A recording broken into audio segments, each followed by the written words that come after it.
शाखा प्रमुखांचा मेळावा यासाठी म्हणतोय, सरकारमध्ये फक्त 2 उपाय आहेत. आमच्याकडे 5000 उप जमलेले आहेत आणि या 5000 उपमध्ये मुंबईत राजकीय उलथापालथ करण्याची ताकद आहे. याने एकदा निर्धार केला की आपल्या भाषेत बोलायचं तर आयनाच्या बायना घेतल्याशिवाय जाईना. मुंबई घेणार या निर्धारानं, या संकल्पानं आपण इथे जमलेलो आहोत.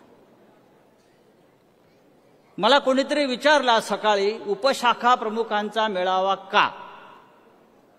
आपण गटप्रमुखांचा घेतो, शाखा प्रमुखांचा घेतो, जिल्हा प्रमुखांचा घेतो.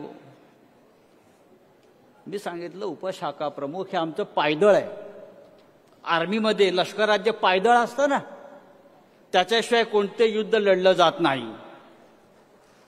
आणि प्रत्यक्ष युद्धामध्ये नेव्ही असेल, हवाई दल असेल, पण पायदळाला जेवढं महत्व आहे तेवढं अन्य कोणत्याही आर्मीला असत नाही.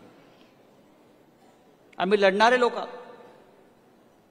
युद्धामध्ये सैन्यात, या पायदळात मी बघितलंय. मी डिफेन्स कमिटीवर देशाचं काम केलेलं आहे. युद्ध झाल्यावरती आम्ही एकदा इस्पितळात गेलो आणि पाहिलंय. युद्धामध्ये हात कापला जातो, गोळ्या लागतात, पाय कापला जातो, गोळ्या लागतात, पण तो सैनिक जो असतो तो शेवटच्या श्वासापर्यंत लढत असतो. मरते दम तक तो लढत असतो. दुश्मनाला जमिनीत गाडेपर्यंत लढत असतो. हा सुद्धा आमचा शिवसैनिक आहे. हा जो उपशाखा प्रमुख आहे तो सुद्धा संघर्ष करतो जमिनीवर. आणि शिवसेनेच्या विजयाचा मंत्र कुठला असेल तर संघर्ष हा आमच्या विजयाचा मंत्र आहे. शिवसेनेनं सातत्यानं संघर्ष केला. शिवसेनेला सहज काय मिळालं नाही. या मिंद्याच्या लोकांना सगळं फुकट मिळतंय. इथून गेले तिथे घडवला आम्ही. आज देशाचे गृहमंत्री मुंबईत आहेत. आपण येताना पाहिला असेल, त्यांच्या स्वागताचे मोठे मोठे होर्डिंग लागले आहेत, बॅनर्स लागलेले आहेत. काय लिहिलंय त्या होर्डिंगवर आपण पाहिलं असेल. त्यांच्या स्वागताच्या होर्डिंगवर लिहिलेलं आहे, देशाच्या सर्वात यशस्वी गृहमंत्र्याचे स्वागत. देशाच्या सर्वात यशस्वी गृहमंत्र्याचे स्वागत. काय यश? कोणतं यश? काय केलं तुम्ही? पाकिस्तानबरोबर, पाकिस्तानच्या दहशतवाद्यांबरोबर आम्हाला क्रिकेट खेळायला लावलं. हे तुमचं यशस्वीपण? काय तुमचं यशस्वीपण? पहलगावमध्ये 26 आमच्या महिलांचं कुंकू पुसून, उजाड करून दहशतवादी पळून गेले.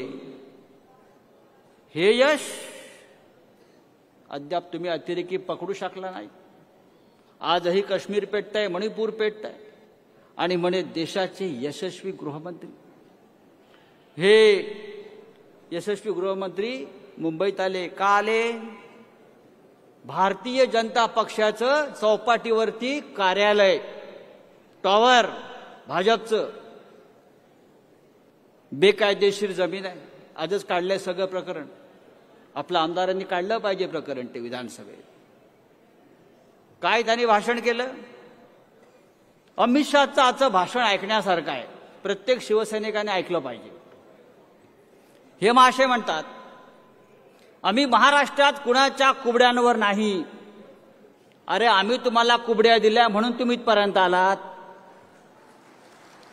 हे जे काय टॉवर तुमचे उभे राहिलेले आहेत, हे आम्ही तुम्हाला कुबड्या दिल्या नसत्या तर आजचा भारतीय जनता पक्ष तुम्हाला दिसला नसता. त्याने फार दुसरं सुंदर स्टेटमेंट केलं आहे. हम कांच के घर में नहीं रहते, आम्ही काचेच्या घरात राहत नाही.